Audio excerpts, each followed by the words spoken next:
नमस्कार दोस्तों, आप देख रहे हैं VR24 न्यूज में। इस समय मऊ सोनी धापा में उपस्थित हूँ। यहाँ पे सोलदेव भारतीय समाज पार्टी के जुझारू कार्यकर्ता यहाँ पे उपस्थित हैं। आइए हम उनसे वन बाय वन रूबरू करेंगे। आइए हम उनसे पूछेंगे। चाचा जी, आपका क्या नाम है? विनोद भारती। आज यहाँ कैसा कार्यक्रम लगा है? यहाँ माननीय मंत्री जी का आगमन है जी। विशेष सूत्रों के द्वारा हम लोग को सूचना मिला है कि माननीय मंत्री जी ओम प्रकाश राजभर जी का यहाँ आगमन है। उनके स्वागत में हम पूरे टीम के साथ जिला और विधानसभा के जो भी हमारे जिम्मेदार साथी हैं, सब लोग उनके आगमन में यहाँ उपस्थित हैं। अच्छा, हमारे बीच में कुछ और लोग हैं, इनसे जानेंगे। हाँ चाचा जी, अपना परिचय दीजिए। मैं शंभुनाथ राजभर, जिला महासचिव मऊ। जी, आज कैसा कार्यक्रम लगा है? मंत्री जी का आगमन है, पंचायती राज मंत्री ओम प्रकाश जी का आगमन है यहाँ पर। आज आपको कैसा लग रहा है? ओम प्रकाश जी अब जब आ रहे तो बहुत बढ़िया। जिंदाबाद जिंदाबाद। देखिए, लग रहा है कि माननीय ओम प्रकाश राजभर जी आने वाले हैं, आ चुके हैं।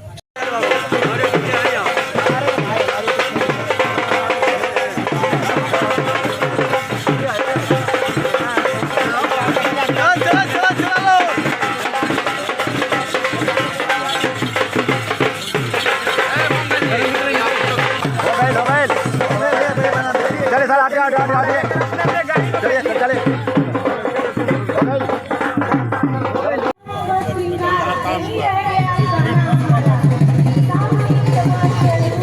थोड़ा पीछे आगे जाकर काफी दूरी भर्ती कदम की हमने करछी बेलन वाले सदा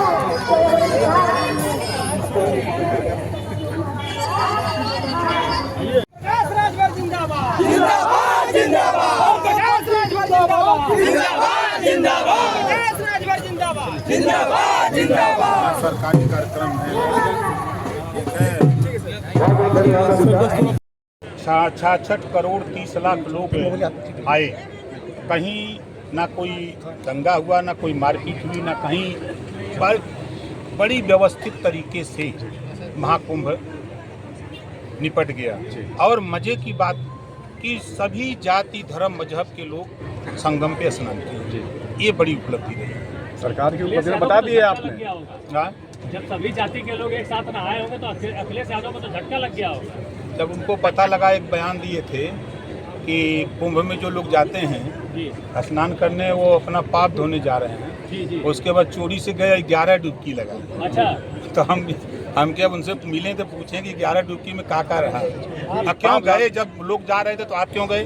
11 डुबकी क्यों लगाए? अब पूछा उनसे कि हम ही से पूछे। तो पाप ज्यादा किए हैं वो, पाप ज्यादा किए हैं वो। आप उनसे पूछिएगा। पाप ज्यादा किए क्या?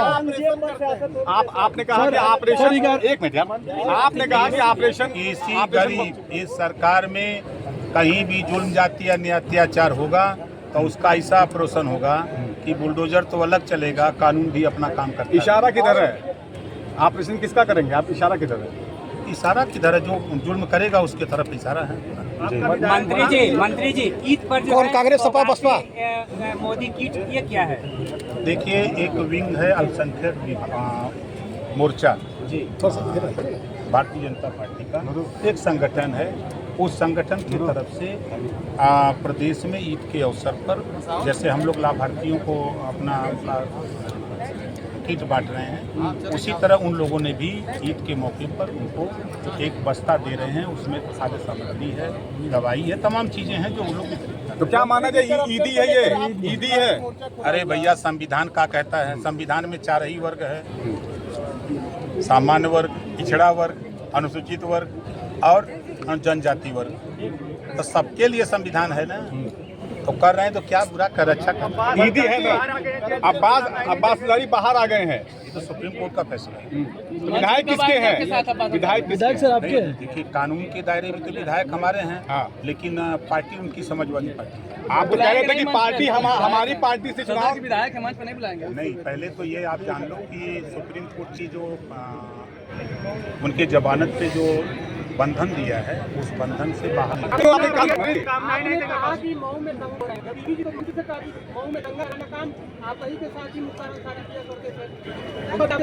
सरकार तो 8 साल से है ना, इसके पहले तो दंगे होते थे ना। मंत्री जी, अखिलेश यादव जी ने अध्यक्ष के घर में दोनों में नोट पकड़ा गया, उनको कहा कि वो किसी से लिए होंगे, इस पे आप क्या कहेंगे?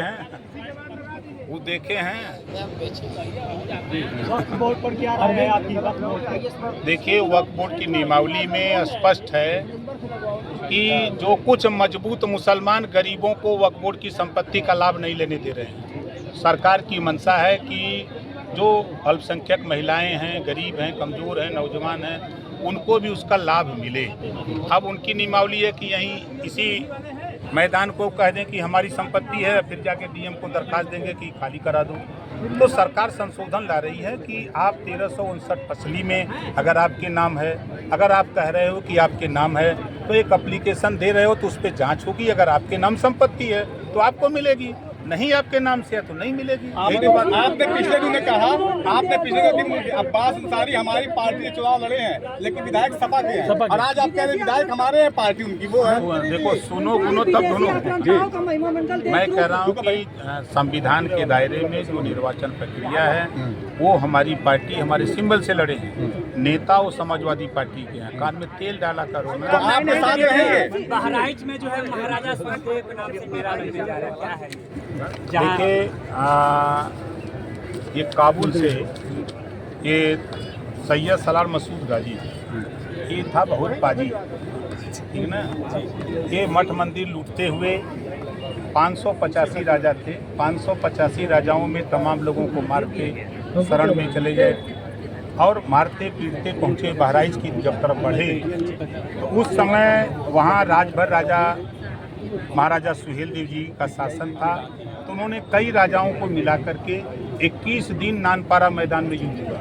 21वें दिन आज भी कुटला नदी है जहाँ वहाँ मजार बनी है, वहीं जा करके उनको नेस्तनाबूद किया गया। तो जिन्होंने देश के मठ मंदिर को बचाया, जिसको गुलाम होने से बचाया, तो उनका मेला लगना चाहिए ना, जो देश के लिए काम करे।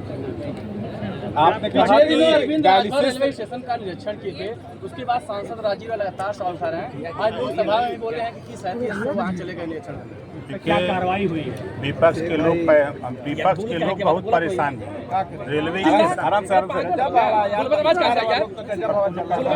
मंत्री जी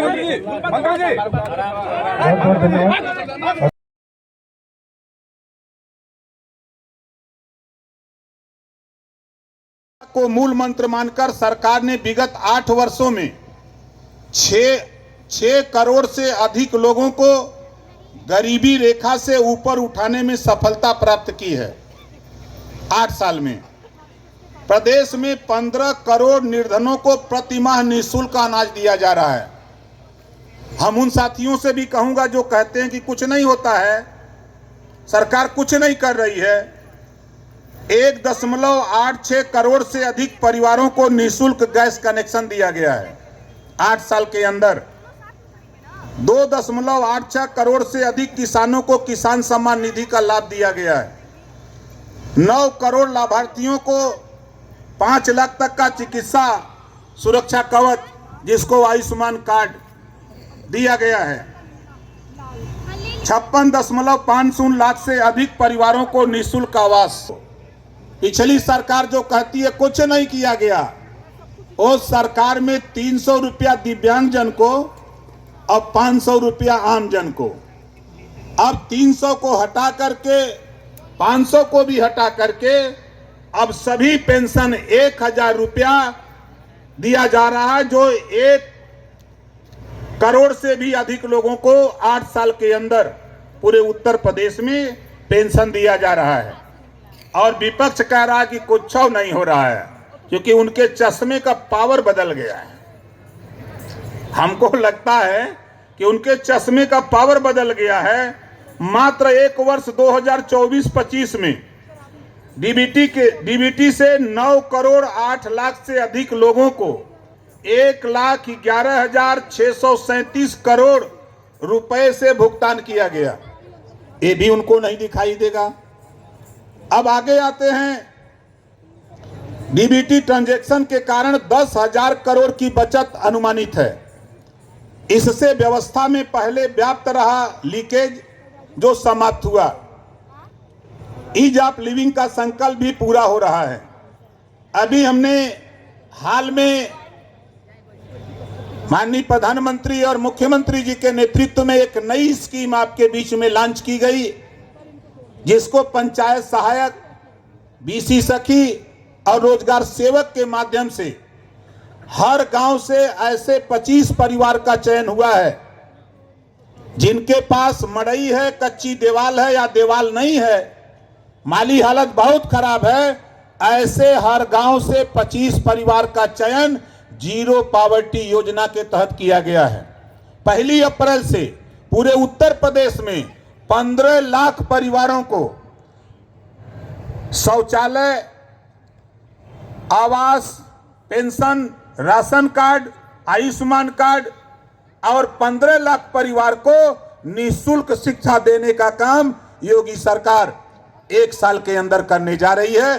ये बड़ी उपलब्धि उन गरीबों के लिए है जिनको कोई नहीं पूछता था, उनके लिए ये योजना लाई गई है।